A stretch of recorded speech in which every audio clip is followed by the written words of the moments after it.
하나님 말씀은 다니엘서 8장입니다. 1절에서 27절 말씀인데요. 이 시간 우리 4절까지 한 절씩 교독하도록 하겠습니다. 구약 1246페이지 8장 1절. 나 다니엘에게 처음 나타난 환상 후 벨사살 왕 제3년에 다시 한 환상이 나타나니라. 내가 환상을 보았는데 내가 그것을 볼 때 내 몸은 엘람 지방 수산성에 있었고 내가 환상을 보기는 을레 강변에서이니라. 내가 눈을 들어본 즉 강가에 두 뿔 가진 순양이 섰는데 그 두 뿔이 다 길었으며 그중 한 뿔은 다른 뿔보다 길었고 그 긴 것은 나중에 난 것이더라. 내가 본즉 그 순양이 서쪽과 북쪽과 남쪽을 향하여 받으나 그것을 당할 짐승이 하나도 없고 그 손에서 구할 자가 없으므로 그것이 원하는 대로 행하고 강하여졌더라. 아멘. 7장까지 이 세상의 역사가 어떻게 흘러가는지 그것을 이제 환상을 통하여 보여줬다고 한다면 이 8장 역시 세상 역사, 제국의 역사를 얘기하지만 이스라엘의 운명과 연관된 앞으로 되어질 일들에 대한 그 예언이 8장서부터 이스라엘을 위한 그 예언이 이루어집니다. 그리고 7장까지 나와 있는 내용이 아람어로 되어 있다고 한다면 이 8장부터 히브리어로 되어 있어요. 그러니까 그만큼 이스라엘에게 준비하고 또 경계하고자 기록된 예언의 말씀이라고 우리가 보시면 됩니다. 이제 그런 가운데 여기 8장 1절이 벨사살 왕 제3년에 그렇게 되어 있으니까 5장 앞에 있는 거예요. 그러니까 7장과 8장은 5장 앞에 있다라고 생각하시면 됩니다. 왜냐하면 5장에 벨사살이 죽잖아요. 피살당하고 죽은 장면이 성과에 나와서 글씨 쓴 장면 있잖아요. 그것이 기록되어 있기 때문에 이거는 벨사살 왕이 등극한 지 제3년에 지금 다니엘에게 환상이 임했고 이 사건은 이스라엘의 운명과 연관된 그런 예언을 이제 해주십니다. 왜 그러냐면 그 9절 때문에 그래요. 우리가 읽지 않았습니다만 9절 한번 읽겠습니다. 그중 한 뿔에서 또 작은 뿔 하나가 나서 남쪽과 동쪽과 또 영화로운 땅을 향하여 심히 커지더니 이 영화로운 땅이라는 게 이제 유대 땅하고 가나안 땅과 연관해서 이제 이 예언되었기 때문에 그만큼 이제 8장 9장은 이스라엘 당사자에게는 매우 중요한 그런 예언인 것을 우리들에게 보여줍니다. 자, 이제 크게 이제 두 개의 제국이 등장하는데요. 하나는 순양, 우리가 읽었던 1절부터 4절에 순양에 대한 예언이 나왔고요. 이 순양이 동서남북으로 막 퍼지는 거예요. 그 뿔이 나와가지고 두 개 뿔이 그냥 막 뒤받는데 이건 주변 나라들이 감당이 안 됩니다. 그리고 5절에서부터 나와 있는 순염소에 대한 환상이 나옵니다. 이 환상은 앞에 순양은 메데 바사 제국, 두 뿔은 메데하고 바사 지역이라는 걸 뒤에서 해석해 줍니다. 그리고 숫염소가 이제 등장을 합니다. 이 숫염소는 뭐냐면 메데 바사, 페르시아 제국 다음에 어느 나라가 나옵니까? 거기 보면 그리스가 나오거든요. 그리스 하면 사람들이 우리들이 잘 알고 있는 대왕이 누구예요? 알렉산더 대왕. 그죠?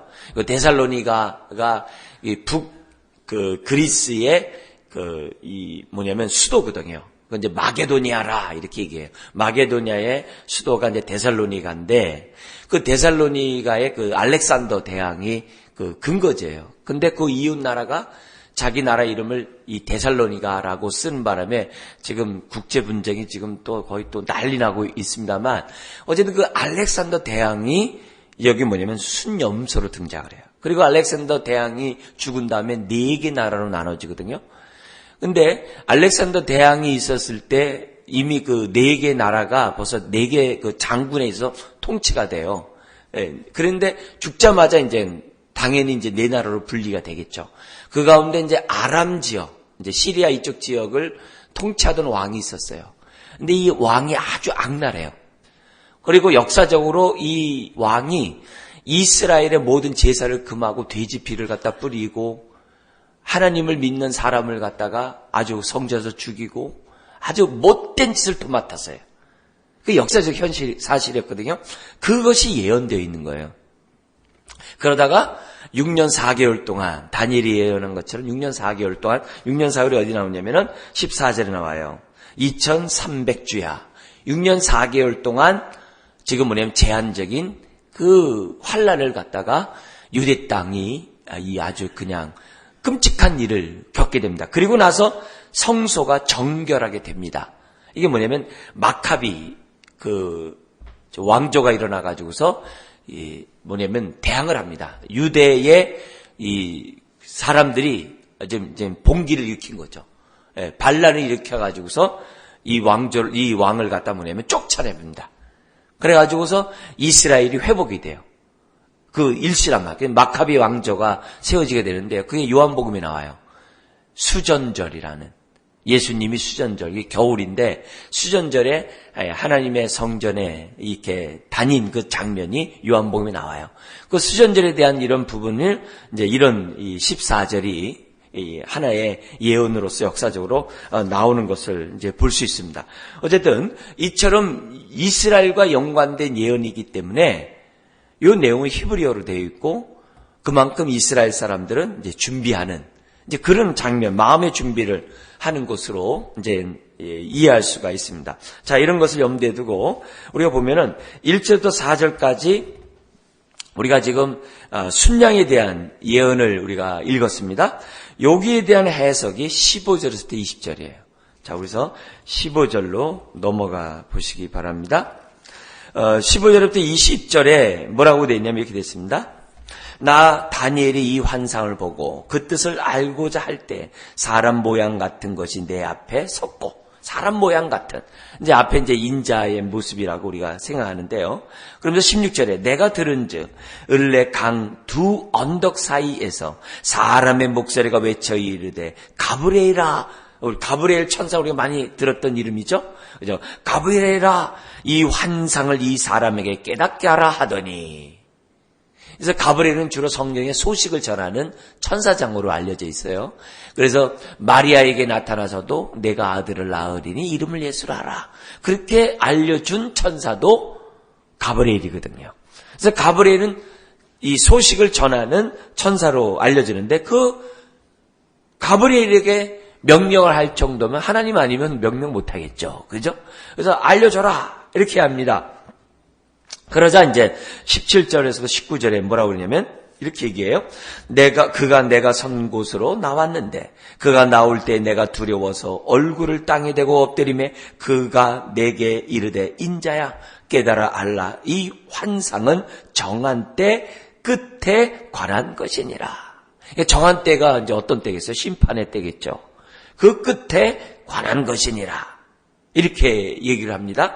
그러면서 18절 그가 내게 말할 때 내가 얼굴을 땅에 대고 엎드려 깊이 잠들매 그가 나를 어루만져서 일으켜 세우며 그만큼 이 환상과 하나님의 뜻을 받을 때 하나님의 그 임재가 임할 때 사람의 그 모습이 이렇게 정말 죽은 자 같이 아무 소리 못하는 이런 현상을 지금 다니엘이 계속 보여줘요.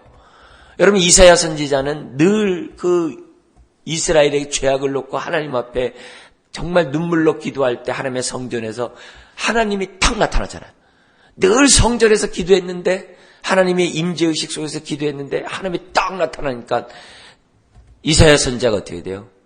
그냥 그 순간에 완전히 자지러지잖아요. 그러면서 화로다 입술이 부족한 자요 이러면서 하나님 앞에 어쩔 줄은 모르잖아요.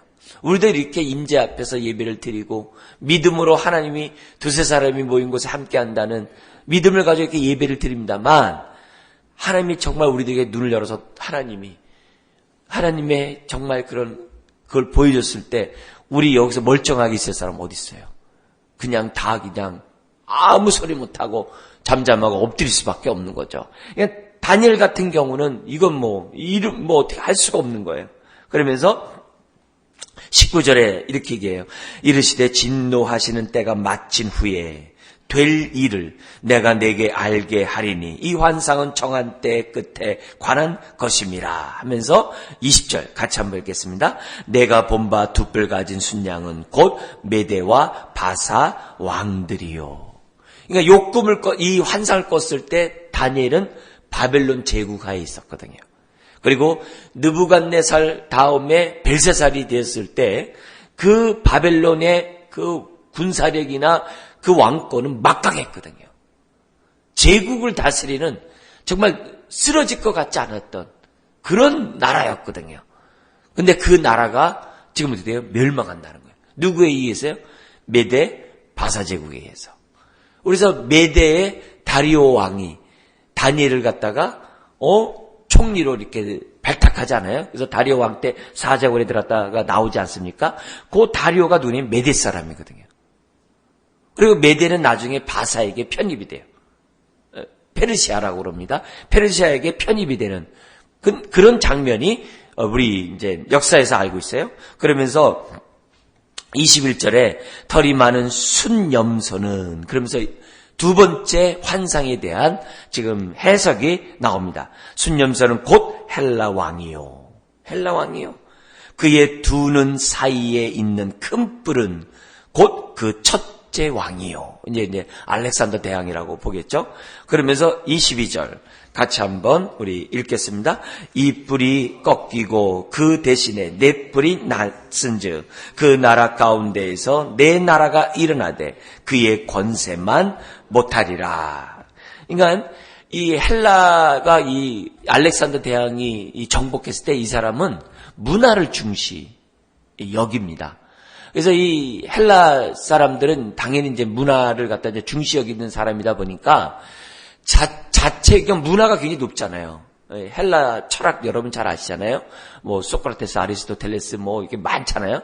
그런 사람들이 나왔기 때문에 그래도 지성의 국가였기 때문에 아주 정말 이렇게 지혜나 어떤 문화나 이런 걸 굉장히 높입니다. 그래가지고 이 사람들이 다른 나라의 문화까지도 존중을 해요. 존중을 해가지고 유대와 이스라엘과 연관해서는 어떤 일을 하냐면은 구약 히브리어 성경을 헬라어로 번역을 해요. 헬라어로 번역을 해요. 그걸 갖다가 이제 70인 성경이라고 그래요. 그래서 우리 구약 성경은 그 70인 그 헬라어 성경을 신약은 70인 헬라 성경을 갖다가 구약 성경을 갖다가 헬라어 바뀐 거 그걸 많이 인용을 해요. 특히 누가 많이 인용하냐면 이 바울을 비롯한 히브리서가 많이 인용을 해요. 그냥 그 당시 바울이 이제 70인 그 헬라어 성경도 갖고 있었다는 걸 우리에게 보여줘요. 히브리어만이 아니라 헬라어를 갖다 갖고 있었다는 걸 보여주는데 그 70인 성경이 알렉산더 대왕 때 벌어진 일이거든요. 그리고 그때는 뭐냐면 남쪽에 있는 이 이집트 북부요. 그쪽 지역을 점령했던 그 장군이 이스라엘을 갖다가 통치했기 때문에 굉장히 우호적이었어요. 근데 그 아람 쪽에 네 나라로 나눠지면서 아람 쪽에 있었던 그 장군은 아주 포악한 거예요. 아까 그 성전에서 돼지피 막 뿌리고 성전에서 살인을 일삼고 막 이렇게 했던 그 아람 쪽에 있는 그 왕이 그 밑에 쪽에 이 이집트 쪽에 있는 군사를 갖다 물리쳐가지고서 이스라엘을 통치를 했던 그런 기간이 있었어요. 그때는 정말 이스라엘은 피비린내 나는 환란을 당하는 그런 일이 있었거든요. 어쨌든 그쪽에서는 초창기에는 참 좋았어요. 헬라가 문화를 존중하되 그 히브리즘 문화를 갖다가 받아들여가지고 아주 그걸 아주 발전시켜게 했던 그런 왕이 이 헬라 제국이에요. 그러니까 헬라가 그만큼 뭐예요? 큰 일을 했고 그 헬라 제국에 뭐예요? 그런 길을 따라서 물론 로마가 이제 다 길을 닦아놨습니다만 그 길을 따라서 지금 뭐냐면 바울이 땅끝까지 복음을 전하고 주님의 제자들이 복음을 전하게 하는 발판을 또 언어의 통일과 함께 발판을 마련한 이런 사건이 역사적으로 있는 것을 이제 보게 됩니다. 그러면서 뭐라 하면 이렇게 얘기해요. 23절. 거기 뭐냐면 그 마지막 때에 그 아주 악랄한 그 왕에 대한 그 예언이 지금 뭐냐면은 이제 쭉 23절에서부터 특별히 이 작은 뿔, 그 악랄한 왕에 대한 얘기가 이제 뒤에 나오는데요. 그 얘기를 한번 좀 더 우리 보겠습니다. 23절에 이렇게 시작합니다. 이 내랄한 마지막 때에 반역자들이 가득할 즈음에 한 왕이 일어나니 나리니 그 얼굴은 뻔뻔하며 속임수에 능하며, 그죠? 아주 그 모습어서 그냥 그렇습니다. 24절에 보면 그 권세가 강할 것이나 자기의 힘으로 말미암은 것이 아니며, 느부갓네살 왕이나 벨사살 왕이나 알렉산더 대왕이나 이 왕이나 다 뭐예요? 자기 힘으로 된 게 아니라는 거예요. 배후에 어떤 힘이 있다는 거죠. 그러면서 그가 장차 놀랍게 파괴할 행위를 하고 자의로 행하여 형통하며 강한 자들과 거룩한 백성을 멸하리라. 이 거룩한 백성, 이제 하나님의 백성을 이제 의미하겠죠. 그러면서 25절 같이 한번 읽겠습니다. 그가 꾀를 베풀어 제 손으로 속임수를 행하고 마음에 스스로 큰 채하며 또 평화로운 때 많은 무리를 멸하며 또 스스로 서서 만왕의 왕을 대적할 것이나 그가 사람의 손으로 말미암지 아니하고 깨지리라. 그 배후의 어떤 세력에 의해서 일어나가지고 하나님의 백성을 압제하고 아주 괴롭히는 그런 일을 얼마 동안 한다고 했어요? 14절에 2300주야를 할 것이라는 거예요. 그러나 그 위에 그 나라가 어떻게 돼요? 멸망하게 된다는 것을 정말 이렇게 예언되어 있는 것을 봐요. 그러니까 이런 이 상황 속에서 이스라엘의 모습에서 우리들이 준비한 게 뭐냐면, 아하, 역사의 배후 속에서 지금 이런 일들이 막 어떤 힘에 의해서 나라가 세워지고 나라가 없어지는데 하나님께서 하나님의 백성을 어떻게 보호하는지를 우리가 여기 8장에서는 기억을 해야 돼요. 왜냐하면 이스라엘을 위한 예언이기 때문에 이스라엘은 준비를 해야 되거든요. 그래서 그들은 뭐냐면 이런 환란이 성전에서 정말 돼지피가 뿌려지고 성전에서 이런 살인이 막 만행되고 있을 때 이스라엘 그 거룩한 땅에서 정말 이 만행이 진행되고 있을 때 이스라엘 사람들 어떻게 되는가? 야, 이제 세상 끝났다. 이제는 더 이상 뭐 이건 회복할 기미가 없다. 이렇게 하는 게 아니라 얼마요? 14절에 있는 것처럼 2300주야를 정해놨거든요. 앞에서는 한때, 두때, 반때에 그 기간을 정해놓으신 그렇게 하나님이 이스라엘이 이렇게 고통당하는 날을 정해놨다는 거예요. 신약에서는 베드로전서는 이런 얘기를 아주 우리들이 뭐라고 얘기하냐면은 우리가 당한 이 환란의 이 고통스러운 것 같다 경한 때래요. 중한 때가 아니라 경한 때.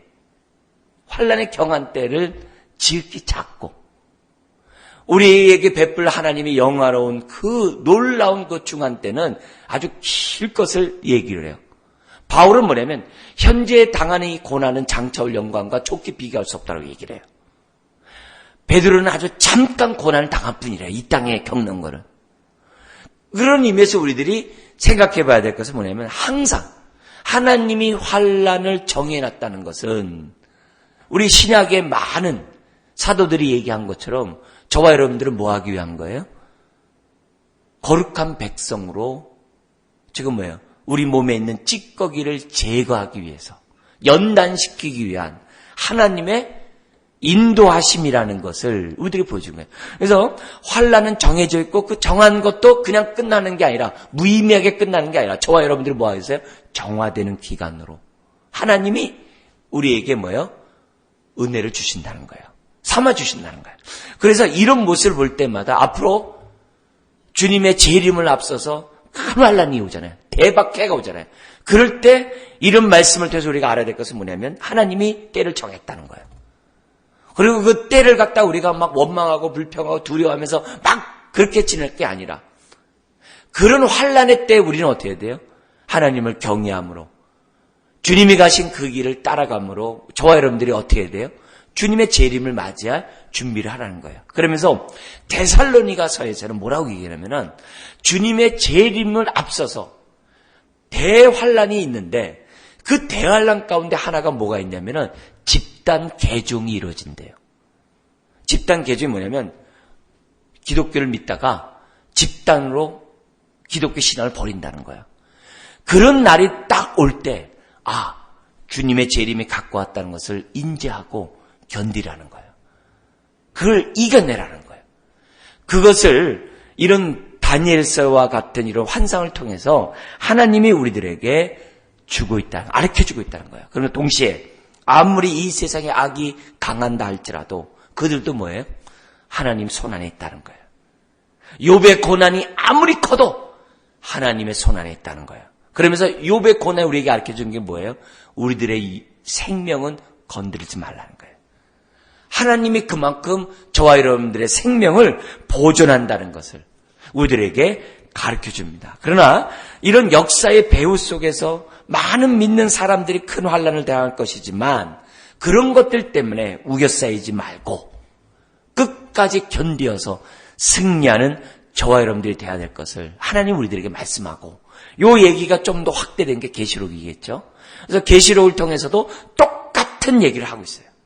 그래서 그럴 때마다 오늘 우리가 들었던 이 말씀을 잘 생각하고 오히려 나의 연단의 기회를 삼는 저와 여러분들이 되어야 될 줄 믿습니다. 주님의 재림에 앞서 마지막 대환란이 있고 우리를 깨끗한 신부로 정화시키는 그 날이 있음을 기억하고, 그러나 베드로전서 4장에 뭐라고 그러냐면은 주의 성령이 각자의 심령 가운데 그 머리 위에 머물므로 우리들 모두가 뭐예요? 환난을 능히 이길 수 있도록 도와주신대요.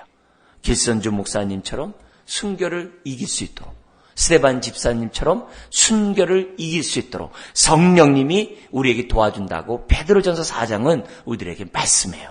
그 은혜를 믿고 저와 여러분들이 드려요. 오늘 그 시험을 통과할 수 있는 저와 여러분들이 될 수 있도록 부지런히 주를 알아가고 우리의 신앙이 성숙해 나가는 저와 여러분들 되시기를 주의 이름으로 축원합니다. 기도하겠습니다. 하나님 아버지, 우리 주님이 요한복음 16장 33절에 너희는 환난을 당하나 담대하라, 내가 세상을 이겼노라 라고 말씀하셨는데, 아버지 하나님, 부활하신 주님을 바라보면서 우리가 어떤 환난을 겪는다 할지라도 믿음으로 이겨나가는 우리 모든 사람 되게 하여 주옵소서. 아무리 큰 환난이 있다 할지라도 우리는 그것을 넉넉히 이길 능력이 성령으로 말미암아 우리에게 주어질 것임을 확신하게 해주시옵시고, 환난 앞에 의기소침하는 것이 아니라 오히려 하나님 앞에 더욱더 가까이 가는 우리 모든 사람 되게 하여 주옵소서. 오늘 머리 숙인 주의 자녀들, 참으로 앞으로의 삶에 더 큰 환난이 우리들에게 왔을 때 능히 감당할 수 있도록 은혜를 더하여 주시고, 하나님을 알아가는 지식 속에 오늘도 살아갈 수 있도록 하나님 역사하여 주옵소서. 그러나 우리들이 현재 발등에 불이 떨어지고 우리가 당하는 지금 현재 이 고통을 하나님의 은혜로 우리가 이기는 경험을 하기를 원합니다. 지극히 소소한 이런 아픔들을 믿음으로 이기는 경험들을 우리들이 해나갈 때 큰 환난 또한 이길 줄 믿사오니, 오늘 주님 앞에 나와 기도하고 하나님 앞에 아뢰는 모든 기도들에게 하나님 응답의 역사를 허락하여 주옵소서. 믿사오며 예수님의 이름으로 기도드리옵나이다. 아멘.